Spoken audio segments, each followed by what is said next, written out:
Stupid. Manners ഇല്ലേ? Decency ഇല്ലേ? ഇതുപോലത്തെ ഓരോരോ വാക്കുകളും ചുമ്മാ മുത്തു പോലെ എന്ത് അഴകായിട്ട് വഴക്ക് പറഞ്ഞെന്നറിയോ? അമ്മേ, ഇവൻ ഇവിടുന്ന് ചോറ് തന്നെയല്ലേ കഴിക്കാറ്?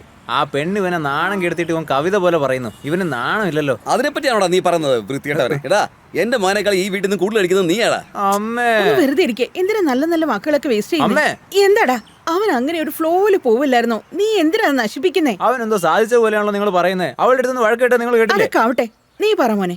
പിന്നെ ആ ഹൗസ് ഓണറിനെ കുറിച്ച് പറഞ്ഞതിന് ശേഷം സോറി